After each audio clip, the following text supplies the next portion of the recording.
I got a chomp foot. Like the whole like claw? I got a little chunk of Bloodsport steel too, and that's cool, but I don't know that anything in my life has ever been as cool as this. Oh my gosh.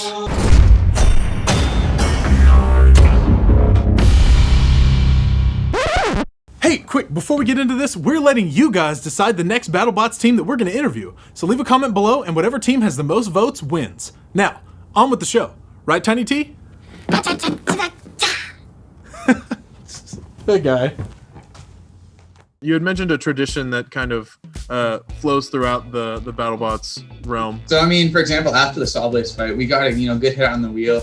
So, I mean, that wheel was no good for them. So they awarded it to us as a trophy. And the same for Saw Blaze, we gave them the top plates that they cut in half. Yeah. When they cut to the top of our robot. That's sort of the thing people do after a fight. If you have, a piece that was just, ripped off or damaged that you can't use anymore, you'll, sign it, give it to your opponent. It's a tradition. Yeah, we have a piece of Yeti up there. We've got a piece of Huge. We've got a piece of You guys have a weapon wall of pain in your garage? Yeah, it's all around. Yeah. Oh my gosh. One of our most fun, Jason, you could tell them about Bite Force from Vegas. Oh yeah, so the first time I was allowed to drive Whiplash in a fight was against arguably the best robot to ever exist, Bite Force. So I was very excited about it, but not too optimistic, I'd say. But anyways, how we were saying earlier, when we're in a bad spot, we'll use the arm backwards sometimes. I was in that same exact spot, and I brought the arm back over him, and I hit his weapon motor guard. So I have a part of the arguably best robot in the world from my first heavyweight fight. Fine. I think that was Bite Force's last fight. All right, let me say that piece.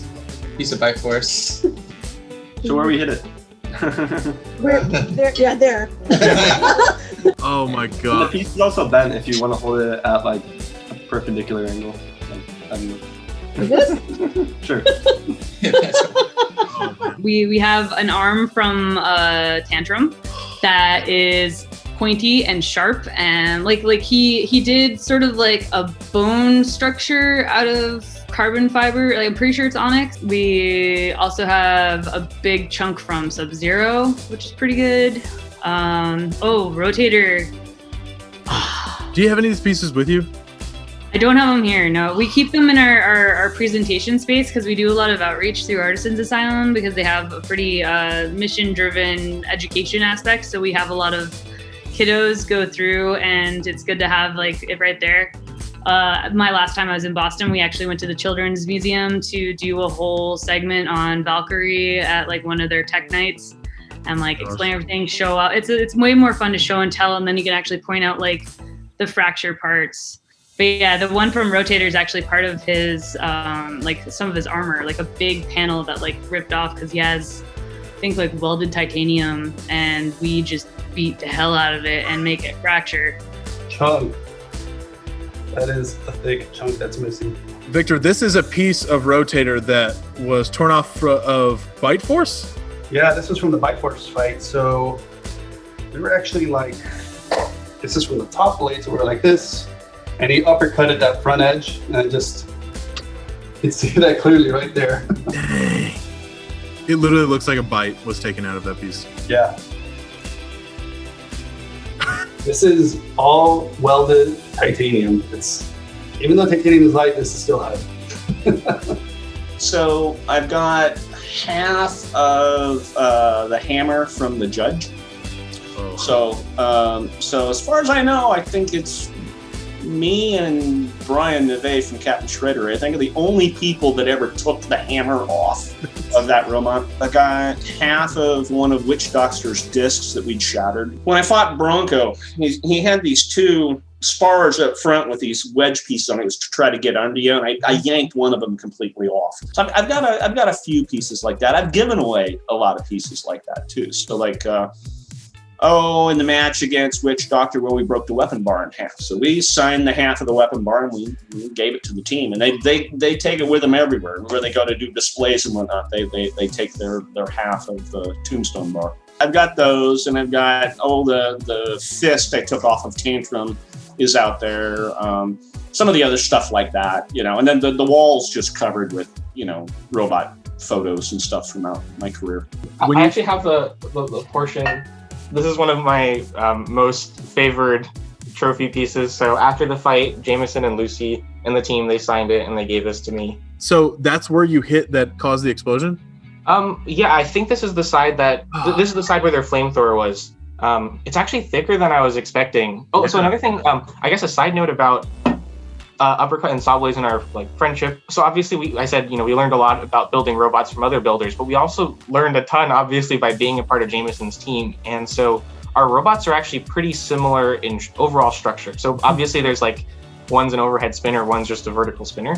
But the back end of our robots are all made out of machined aluminum because you can keep it light and stiff. And also typically those don't take hits. And then the front of our robot is all welded steel because that's where you typically get hit. And it's much easier to cut out a piece of steel and re-weld it than it is to fix a broken billet part. Similar to Sawblaze, Uppercut has a machined aluminum frame, which is a little bit hard to replace. I would have preferred to only hit them in the plow, but I happened to miss and hit them in the machined aluminum part. I mean, that you said it right as I was looking at it. That piece is thick, super, super, super. Yeah. So I measured it afterwards just to compare it to what Uppercut has, and it's actually a lot thicker than what we have in our butt.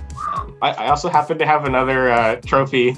So this is one of the wheel guards from Hijinks, and my mom taped it back together, but yeah. That is so cool. That's probably the coolest trophy I've seen so far. Hijinks is a gorgeous robot. It's just awesome to look at. I'm really glad that Alex kept that. I got a chomp foot.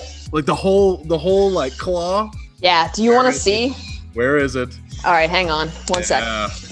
I got a little chunk of Bloodsport steel too, and that's cool. But I don't know that anything in my life has ever been as cool as this.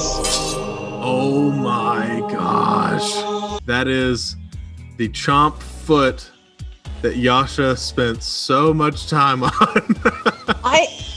So the camera on this does not do it justice. This is a gorgeous, gorgeous piece of machinery. I feel justice. I'm gonna be honest with you. I feel some justice. Get a little toenail clipping on him. Ding. Ooh. That's so sweet. Is that on your wall? It will be. So yeah, so since we just moved shop, the walls are still pretty barren, but I had to get a plaque and put the black velvet behind it and put the little winner's puck in front and keep it forever. A beautiful red pillow, with a light on a marble pedestal. Yes, that's even better. Thank you. Yeah, they've done amazing work. They've never not done amazing work. I remember seeing Chomp for the first time without the armor on. I was just blown away. I aspire to get there one day. I think what they do is inspirational. They're just so good. They would love to hear you say that. That's so amazing. And they will absolutely hear you say that. Stay tuned for next week's Keep What You Kill Part 2. And now I'm in space. Now I'm underwater. Now I'm in a volcano. Now I'm in the animal kingdom. Now I'm in the rainforest. Now I'm in a jar. Thanks for watching. As I'm in a jar.